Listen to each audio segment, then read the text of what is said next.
Good morning आपण मानक मो न्यू ब्लॉग रे बहुत बहुत स्वागत। तो फास्ट हूँ मुझे बाहरी पड़ी थी मो निजक टी चेंज करने माने निजक टी परिवर्तन करने देखो लाइफ रे बहुत किसी प्रॉब्लम आसूँ फिर भी ता भीतर निजक चलवा भी बहुत दरकार। तो से भाभी आज मुझे मॉर्निंग वॉक स्टार्ट करी। मॉर्निंग वॉक करने द्वारा कौन हुए बॉडी फिटनेस हुए, माइंड फ्रेश हुए और सकाल सकाल विटामिन डी भी मिल जाए।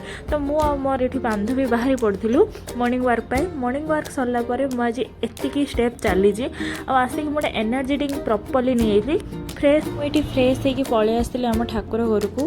तो मुझे ठाकुर घर पूजा पूजी सारी सारा पलि आसती टी हनुमान चालीसा पढ़ापी। हनुमान चालीसा पढ़ी सारापर हनुमान चालीसार पावर ही बहुत अलग प्रकार थाए। आपण लाइफ में जिते भी प्रॉब्लम था स्ट्रेस था आपण हनुमान चालीसा से बहुत मात्रा स्ट्रेसटा कम हो जाए। यहाँ तो मुझे फिल करची आपण मानकर कौन मतामत मत निहाती कमेंट करके जनइबे। ठीक अच्छे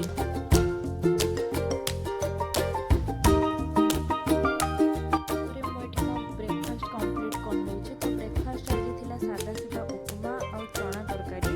तो मुझे पेटे चना तरकारी और उपमा खाई सारापर पलि आसली पाठ पढ़ाई पाठ पढ़ा मोर कौन कह पाठ पढ़ा चलवा भितर आम मैडम तो किस तू बर को देखा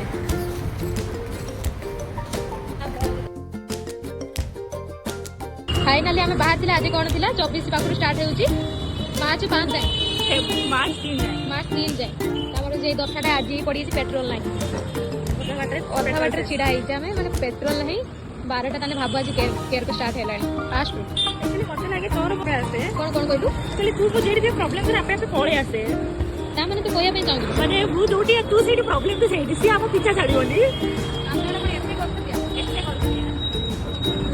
छाड़ कुछ कहनी